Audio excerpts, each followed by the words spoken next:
बिस्मिल्लाहिर्रहमानिर्रहीम। अस्सलाम वालेकुम नाज़रीन, आप यूट्यूब चैनल देख रहे हैं। मैं इमरान खान हूँ। बड़ी खबर जिसके बारे में हमने 4-5 दिन पहले अनाउंस किया था और आपको बताया था कि आयतुल्लाह खामनई शहीद के बेटे मुश्तबा खामनई को फैसला किया गया है सुप्रीम लीडर बनाने का और उनके इम्कानात बहुत ज़्यादा थे। अमेरिका ने उसके ऊपर एतराज़ किया था। डोनाल्ड ट्रंप ने कहा था जी मुझे पसंद नहीं है, मेरी मर्जी शामिल की जाए, मैं बताऊंगा किसको बनाना है और मेरी मर्जी का बंदा लगाया जाए। डोनाल्ड ट्रंप को पसंद नहीं था, लेकिन इसके बावजूद अनाउंसमेंट हो गई है कि मुश्तबा खामनई, अब जिन्होंने एक हफ्ते के अंदर अपने वालिद को खोया, अपने बच्चों को खोया, अपनी बहन को खोया, अपने बहनोई को खोया और अपनी वालदा को खोया, इनका बहुत नुकसान हुआ और इनकी फैमिली ने बड़ी कुर्बानी दी है। तो मुश्तबा खामनई को अब बना दिया गया है ईरान का नया सुप्रीम लीडर और इनके ऊपर एतराज अमेरिका ने किया था, डोनाल्ड ट्रंप ने किया था। देखिए पाकिस्तान में और ईरान में कितना फर्क है। वहां पे एक सेक्रेटरी ऑफ द स्टेट का लेटर आता है जिसे साइफर कहते हैं और उस साइफर के बाद इमरान खान की हुकूमत गिरा दी जाती है। सेक्रेटरी ऑफ द स्टेट को एक टके की औकात नहीं है और उसके एक लेटर के ऊपर पाकिस्तान के जर्नैलों की हवाइयां उड़ जाती हैं और जनरल बाजवा को मौका मिल जाता है कि चलो मेरी एक्सटेंशन का मामला बन गया, जो मैं चाहता था वो हो गया, अब ये मेरे पास साइफर आ गया तो इसको दिखा के मैं जर्नैलों को काबू करूंगा और इमरान खान की हुकूमत गिरा दूंगा। और फिर इमरान खान साहब का रजीम तब्दील कर दिया गया, हुकूमत गिरा दी गई।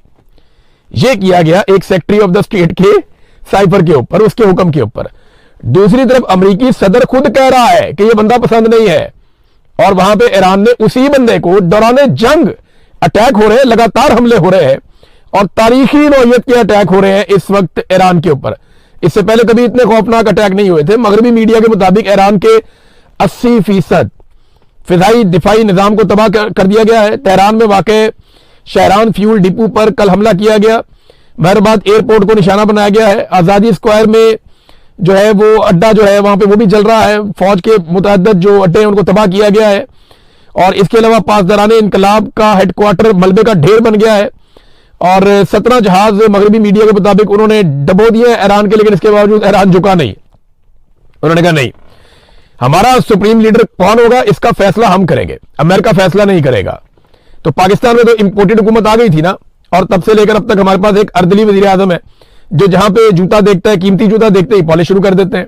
जूता अच्छा और कीमती होना चाहिए या किसी बड़े ताकतवर आदमी के पांव में होना चाहिए, वहीं पे पॉलिश शुरू। और इंटरनेशनली शहबाज शरीफ साहब को शू शाइन बॉय का खिताब दिया जाता है और एक दफा नहीं बार बार दिया जाता है।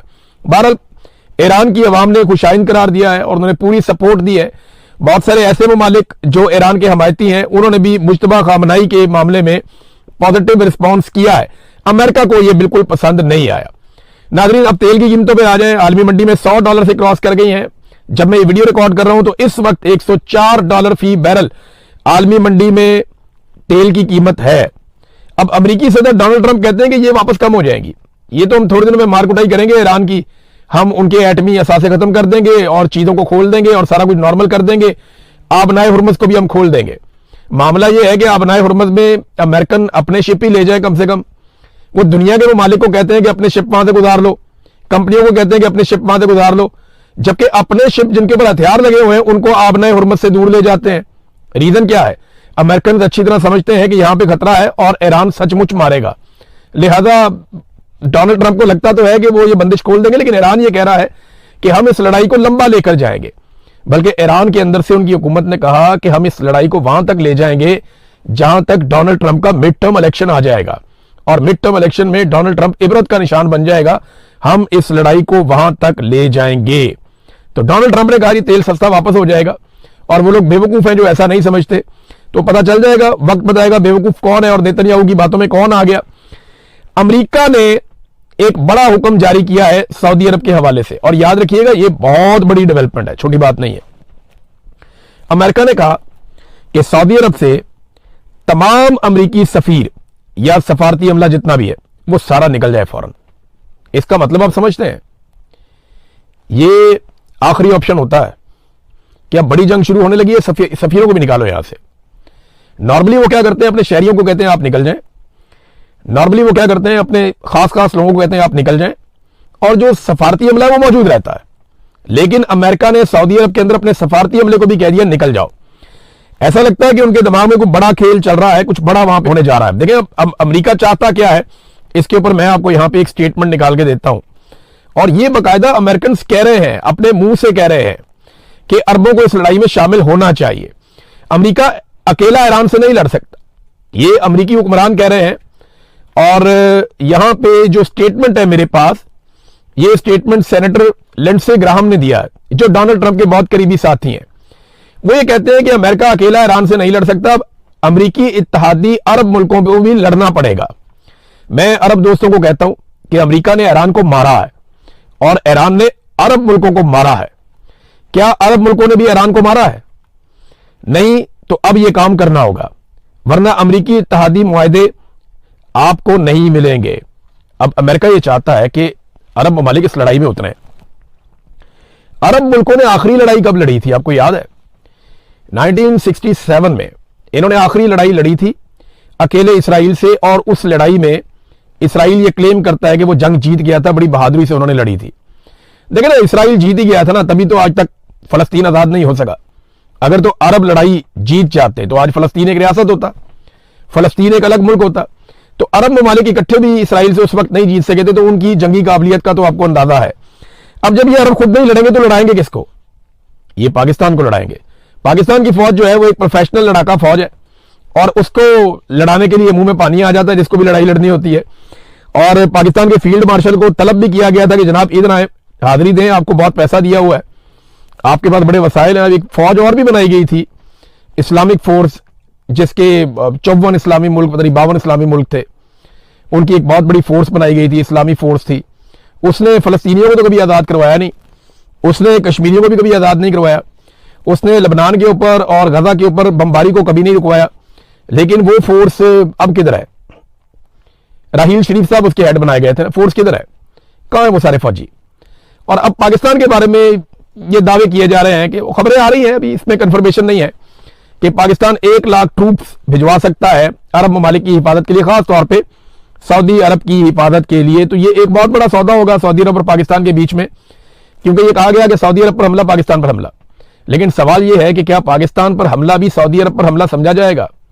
क्या अगर कभी पाकिस्तान की भारत से लड़ाई होती है तो सऊदी अरब अपना तेल, अपने वसाइल, अपने ज़खायर, अपना पैसा इस लड़ाई के अंदर झोंक देगा?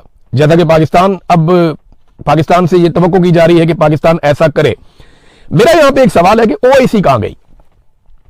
देखिए ना, वो एक तंजीम थी जो मुसलमानों को जहां पे भी दुनिया में तकलीफ होती है तो वो आ जाती थी तंजीम और आकर बैठती थी, कहते थे हम बात करेंगे। कश्मीरियों के मामले पे ओआईसी, फलस्तीनियों के मामले पे ओआईसी। अब जब असल मामला हुआ है, इसराइल ने ईरान के ऊपर अटैक किया, 167 बच्चियां कत्ल कर दी, ओआईसी गायब है, आपको ओआईसी दिखाई नहीं दे रही। तो ओआईसी का ना होना भी एक अजीबोगरीब सूरत-ए-हाल पैदा कर रहा है। अच्छा, एक दावा किया गया था कि यूएई ने, मैंने आपको पिछले वीलॉग में बताया था कि यूएई ने उसकी तस्दीक नहीं की, लेकिन इसराइली सोर्सेज ने दावा किया था कि यूएई ने, यानी मुत्तहिदा अरब अमारात ने पहला अटैक कर दिया ईरान के ऊपर। लेकिन अब यूएई के सोर्सेज से उसकी तरदीद आ गई कि हमने अभी तक ईरान के ऊपर कोई अटैक नहीं किया। मैं आपको कैटेगोरिकली ये बता दूं कि अरब ममालिक ने ईरान की जानिब से आने वाले मिसाइलों को रोका है, उनकी जानिब से आने वाले ड्रोन्स को रोका है, लेकिन उन्होंने अभी तक ईरान के अंदर कोई ड्रोन या मिसाइल अपनी तरफ से नहीं भेजा। हां, यह जरूर है कि उनकी सरजमीन से बेशुमार हथियार वहां पे गए हैं, उनकी सरजमीन से जहाज भी उड़ के गए हमला करने के लिए, उनकी फिजाई हदूद भी इस्तेमाल हुई, उनकी जमीन भी इस्तेमाल हुई, उनका जो है समुद्री रास्ता भी इस्तेमाल हुआ, और उसकी रिटेलिएशन में ईरान ने वापस उन्हीं रास्तों पे, उन्हीं जगहों पे अटैक किया, और इसी अटैक से अब एक नई कहानी जन्म ले चुकी है। नाज़रीन, जो रशिया के वजीर खारजा है ना, उन्होंने मुसलमान मुल्कों को आईना दिखाया। उनका स्टेटमेंट मैं आपको पढ़ के सुनाता हूं, आपको आइडिया हो जाएगा कि इस वक्त सूरत-ए-हाल क्या है। देखिए, और रूस क्या सोच रहा है, इसमें आपको सारी खबर मिल जाएगी। और अब ये अरब ममालिक करने क्या जा रहे हैं, याद रखिएगा, ये लड़ाई अब लंबी चलनी है, और इस लड़ाई में बाकी मुल्क भी निकल आएंगे। जो तजियाकार हैं वो ये कहते हैं इस लड़ाई में लाखों लोग मारे जा सकते हैं, और इस लड़ाई के अंदर खलीजी ममालिक बहुत बुरी तरह तबाह हो जाएंगे, और उनकी तरक्की, जो पैसा सारा फ्लो जा रहा था खलीजी ममालिक की तरफ, वो वापस यूरोप की तरफ जाना शुरू हो जाएगा। मगरबी ममालिक तरक्की करेंगे, खलीजी ममालिक लड़ेंगे, और वहां पे हालात खराब हो जाएंगे, वो नीचे की तरफ जाएंगे, उनकी डिक्लाइन होगा।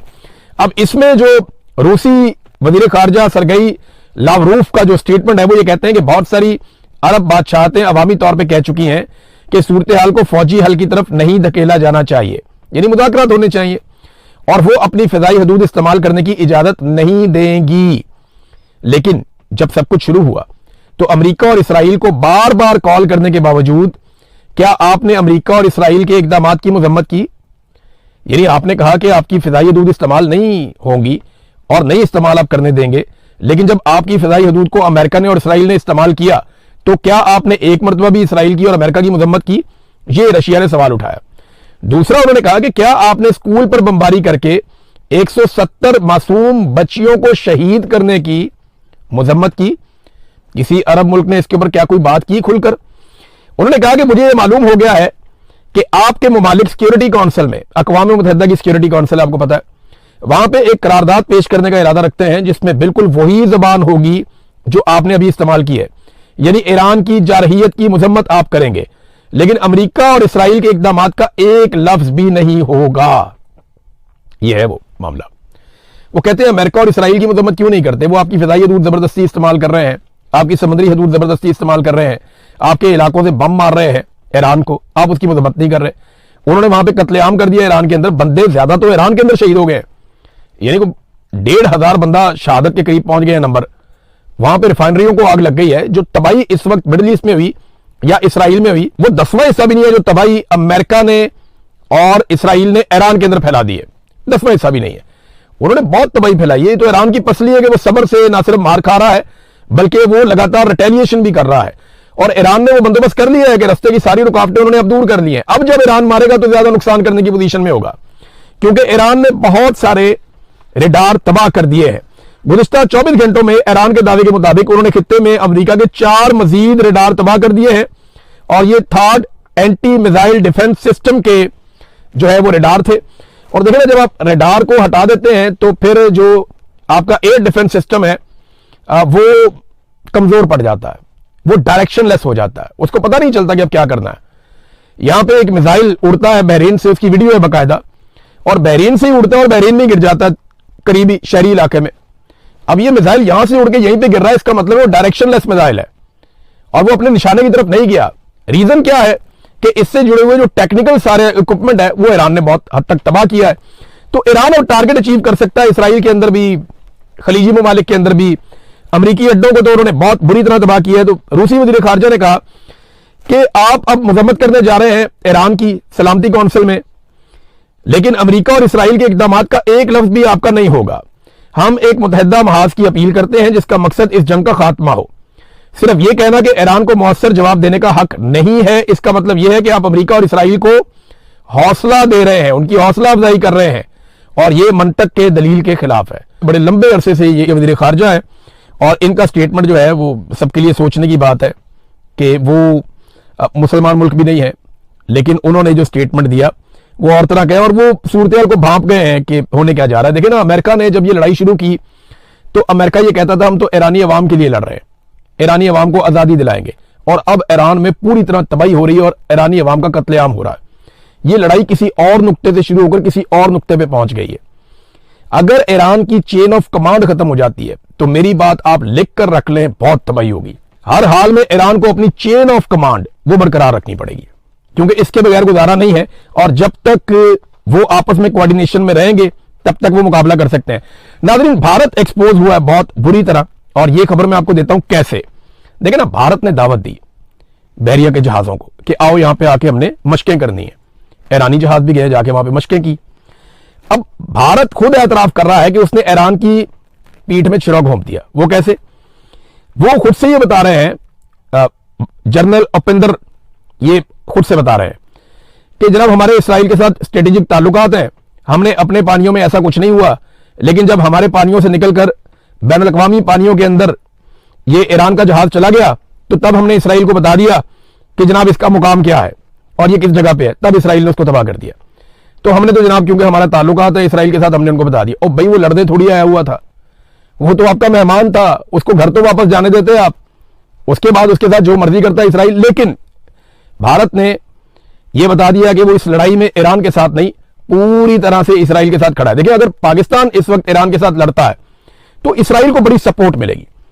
इसराइल को और कुछ नहीं चाहिए कि पाकिस्तानी फौज ईरान के साथ लड़ पड़े, इससे बहुत फायदा होगा इसराइल को, बहुत ज्यादा फायदा होगा। पाकिस्तान में जर्नलों को फायदा हो जाएगा, पैसे जैसे बहुत ज्यादा आ जाएंगे, मिसाइल हथियार आ जाएंगे, बहुत सारी चीजें मिल जाएंगी। जैसे अफगान जंग में हमने बहुत पैसा कमा लिया था, यहां पे भी जर्नैल इस दफा फिर बहुत पैसा बना लेंगे, ब्यूरोक्रेसी बहुत पैसा बना लेगी, कुछ सियासतदान बहुत पैसा बना लेंगे, ये होगा जैसे मादी में होता रहा।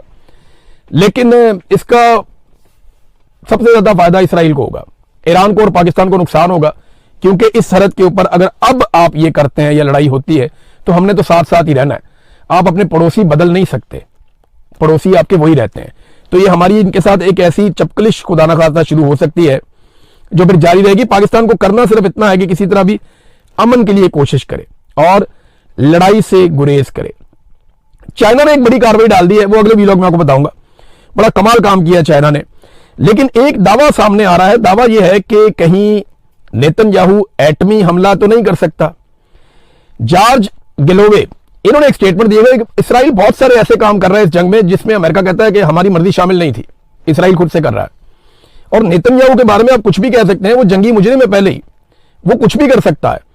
तो जॉर्ज गिलोवे जो है उन्होंने एक स्टेटमेंट दिया गुज़िश्ता रोज। उन्होंने कहा नेतन्याहू ने हाल ही में ईरान के खिलाफ जौहरी हथियार इस्तेमाल करने के अपने इरादे का इशारा दिया है। कोई भी जौहरी ताकत जो वजूदी खतरे में हो, जैसा कि इसराइल अब वादे तौर पर है, ऐसा करेगी, तमाम ये दुनिया बदल देने वाला लम्हा होगा। अब ये धमाके होंगे, इसके नतीजे में ताबकारी होगी, तो इसका तो पाकिस्तान को और खित्ते को बहुत नुकसान होगा, खलीजी ममालिक को भी नुकसान होगा। जिधर हवा जाएगी उधर ताबकारी जाएगी। तो मामला अब यह है कि अगर ये एटमी धमाका हो जाता है खुदा ना खास्ता, या मामला वहां तक चला जाता है, तो ईरान के अगर कुछ दो शहरों पे, अभी नजम सेठी भी ये कह रहे थे और ये डिस्कशन हो रही है कि दो गैर मकबूल शहर ईरान के, वहां पे एटमी धमाके किए जा सकते हैं डराने के लिए, धमकाने के लिए, और उसके बाद एक फतह का ऐलान किया जा सकता है। तो ये बड़ी अलार्मिंग सिचुएशन पैदा हो जाएगी, बहुत खौफनाक सिचुएशन बन जाएगी। इससे फिर दुनिया का निकलना मुश्किल हो जाएगा। ये दुनिया को एक आलमी जंग की तरफ खुदा ना खास्ता लेकर जा रहे हैं। अच्छा, पाकिस्तान का मीडिया बड़ा इंटरेस्टिंग काम कर रहा है, अजीबोगरीबी। पाकिस्तान का मीडिया नेतन्याहू के स्टेटमेंट दिखा रहा है, इमरान खान के नहीं दिखा पाता, नेतन्याहू के स्टेटमेंट दिखा रहा है और इसको नॉर्मलाइज किया जा रहा है। जनरल बाजवा सहाफियों को एक दौर में बुलाकर कहा करते थे कि आप इसराइल के बारे में डिस्कशन करें अपने टीवी चैनल के ऊपर, आप उनके स्टेटमेंट्स को दिखाया करें, आप उनके बारे में बात किया करें, आप ये डिस्कशन खोलें कि पाकिस्तान को इसराइल को तस्लीम करना चाहिए या नहीं करना चाहिए। ये बार बार जनरल बाजवा कहता था। अब ऐसा लगता है कि एस्टेब्लिशमेंट की ये ख्वाहिश पूरी हो रही है और इस चीज को काफी हद तक नॉर्मलाइज कर दिया गया है कि चलें, नेतन्याहू के स्टेटमेंट पाकिस्तान के टीवी चैनल पे चल रहे हैं, तस्वीर भी चल रही है, लेकिन अगर नहीं चल रहा तो इमरान खान का फोटो और इमरान खान साहब का बयान वो नहीं चल रहा। हाँ, इमरान खान के बारे में एक और कार्रवाई जरूर डाली गई है। एक आर्टिफिशियल इंटेलिजेंस से एक वीडियो बनाई गई इमरान खान साहब की, उसकी ऑडियो भी जाली है, वीडियो भी जाली है, और आगे से कुछ वीडियो का हिस्सा जो है वो असली भी है।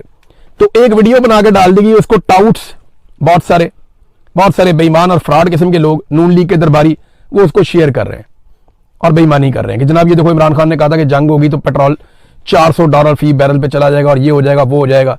अब इस तरह की बातें उसमें चला रहे, हालांकि इमरान खान ने ऐसी कोई बात नहीं की थी। और जो हिस्सा उसका ठीक है, उसमें सिर्फ इमरान खान ने इतना कहा था कि ये कोरोना की वबा जो है, इसमें अगर कंट्रोल ना किया, ये चीजें ना की, तो इसके नुकसानात हो सकते हैं। वो उससे बचने की बातें कर रहे थे। लेकिन यहां पे इन फ्राडियों ने एक आर्टिफिशियल वीडियो बनाकर उसको लगा दिया और उस पर प्रोपेगेंडा कर रहे हैं। आप अंदाजा करें कि जिस वक्त दुनिया में लड़ाई लगी हुई है, जिस वक्त ममालिक अपनी बका के लिए लड़ रहे हैं, जिस वक्त पाकिस्तान से बड़ी बड़ी डिमांड्स की जा रही हैं, जिस वक्त पाकिस्तानियों की कमर टूट गई है पेट्रोलियम मसनूआत की कीमतों में, उस वक्त भी इनके दिमाग में इमरान खान ही है। ये आज भी उसकी आर्टिफिशियल इंटेलिजेंस के जरिए से वीडियोस बनाकर लगाने में मसरूफ है। और जिन मुल्कों में जंग लगी हुई है ना, उन्होंने पेट्रोल इतना महंगा नहीं किया जितना हमने कर दिया है।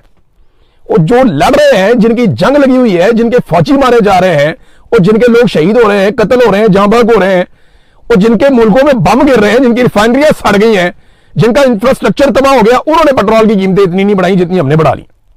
यानी उनसे 4-4, 5-5 गुना ज्यादा हमने कीमतें बढ़ा ली पेट्रोल की। ये पाकिस्तान की हुकूमत तो लगता है जेब कतरी है। ये तो दाव में बैठे हुए थे कि जैसे ही रश ज्यादा होगा हम जेब काट लेंगे अवाम की, या जैसे ही वो माहौल बनेगा हमने फौरन अवाम की जेब में डाका डालना है। ये डकैती मार के ही आए थे हुकूमत में, और अभी तक डकैतियां ही मार रहे हैं और अपनी रविश से बाज नहीं आ रहे। नाज़रीन, तल अवीव में बहुत बड़ा ब्रेकडाउन हो गया बिजली का, और शायद किसी ग्रिड के ऊपर अटैक हुआ। उसके बाद ये पहली दफा हमने देखा है, वरना इसराइल के अंदर ऐसे बिजली बंद नहीं होती, लेकिन ब्रेकडाउन हो गया और लगातार ईरान अटैक कर रहा है। इसराइल में पहली मरतबा इतनी तबाही हुई है जिसका कोई तसव्वुर भी नहीं कर सकता था। एक और खबर है नाज़रीन, ये पाकिस्तान के अंदर से है, मैं खबर आपको जरूर देना चाहता हूं ताकि आपको पता चले कि ये मौजूदा रजीम ने कैसे कैसे नमूने और बेशरम मुनाफिक इकट्ठे किए हुए हैं। ये देखिए, आप कार्रवाई चेक करें। आप यहां पे, चलो मैं आपको एक बंदे के बारे में बताता हूं, ये है शाहिद आफरीदी। ये जनाब पाकिस्तान के कौमी हीरो हैं, क्रिकेट खेलते रहे पाकिस्तान की तरफ से, और जितनी देर क्रिकेट खेलते रहे दिल्ली धड़कता रहा पूरी कौम का कि पता नहीं अब अगली बॉल पे क्या होगा। तो इसमें जनाब इनका एक क्लिप बड़ा वायरल हुआ, उसमें इन्होंने हामिद मीर के भाई को मुखातिब करते हुए कहा, ये कौन है आमिर मीर, ये कौन है बंदा, इसका काम क्या है, इसकी हैसियत क्या है, ये क्यों कर रहा है प्रेस कॉन्फ्रेंस, ये क्यों बता रहा है चीजें पीसीबी के अंदर। तो उस बंदे की मंजी ठोक दी शाहिद अफरीदी ने टीवी के ऊपर बैठ के। उस बंदे ने ना उसके अपने मोबाइल से एक स्क्रीनशॉट शेयर हो गया और उसने दिखाया कि शाहिद अफरीदी, अभी तो ये कह रहा ना मैं इसको नहीं जानता ये कौन है, तो शाहिद अफरीदी ने उसको क्या मैसेजेस किए जरा ये देखें आप। शाहिद अफरीदी ने उसकी एक प्रेस कॉन्फ्रेंस की तारीफ की थी, जिससे कह रहा है ना कि ये कौन है प्रेस कॉन्फ्रेंस करने वाला। कुछ अरसा पहले शाहिद अफरीदी इसी की प्रेस कॉन्फ्रेंस की तारीफ इसी को मैसेज करके भेज रहा है और लिखा वेरी गुड प्रेस कॉन्फ्रेंस। उसके जवाब में वो लिखता है थैंक्स शाहिद भाई। फिर आगे से जो गर्दन पे चुम्मी लेने वाला एक खबर है कि आसिम मुनीर की गर्दन पे चुम्मी ली थी शाहिद अफरीदी ने, और यानी वो तो बस नहीं चलता शाहिद अफरीदी का, लेकिन शाहिद अफरीदी ने वो वाली खबर का लिंक भी बड़े फख्र के साथ आमिर मीर को भेजा कि जनाब ये देखें मेरे ताल्लुकात फील्ड मार्शल के साथ कैसे ताल्लुकात है मेरे, देखो। तो शाहिद अफरीदी मुझे समझ आ गई एक्चुअली बेचारा कहां से खेलता है, कौन इसको इस्तेमाल करता है। बेचारा पढ़ा लिखा भी नहीं है, क्रिकेट उसने खेली है, कुछ बहुत अच्छी खेली है, कुछ बहुत बुरी खेली है, कौम उसको पसंद करती थी, लेकिन इमरान खान पे हमले क्यों करता है अब मुझे समझ आ गई है। और मेरे ख्याल में पाकिस्तानी कौम को भी समझ आ जानी चाहिए कि मुनाफकत अपनी जगह पे, लेकिन ये बंदा इमरान खान पे अटैक करता है, बार बार अटैक करता है, और ये इसकी मजबूरी है, उसको ताल्लुक रखना है वहां से, और वो बड़ा प्राउडली ये बताता भी है कि मेरा इससे ताल्लुक है, और इस बंदे की कोई जुबान भी नहीं है। एक दिन उस बंदे की तारीफ कर रहा है, खुद ही उसको मैसेज करके अगले दिन कह रहा है ये कौन है बंदा, इसकी क्या हैसियत है, ये कौन है, किस कैपेसिटी में कर रहा है। तो इसका कोई सच के साथ हक के साथ लेना देना नहीं है, फ्रॉडिया किस्म का बंदा है मेरे ख्याल में। इस मामले से तो यही लगता है, मेरी ये राय है, गलत भी हो सकती है, लेकिन ये मामले को देख के तो मुझे ऐसा लगता है कि जनाब यार खुद ही आप कर रहे हैं, खुद ही आप। और वो बाकायदा शेयर हो गया, और मैंने ये तारिक मदीन साहब के और बहुत सारे और जर्नलिस्ट ने उन्होंने उसको शेयर किया, और शेयर करके उन्होंने खबर दी। उनकी खबर की बुनियाद के ऊपर मैं ये खबर दे रहा हूं, उसके ऊपर ये तबसरा कर रहा हूं कि जनाब ये कोई करैक्टर नहीं शो किया। इमरान खान का कितना बड़ा करैक्टर है, उसको गिराने के लिए ऐसे बोने और इस तरह के लफंटर जो है ना वो मार्केट में उतारे गए। नाज़रीन बाकी खबरें जो है वो मैं आपको नेक्स्ट वीलॉग में बताऊंगा। अब तक के लिए इतना ही, अपना ख्याल रखिएगा, अपने चैनल का भी। अल्लाह हाफिज।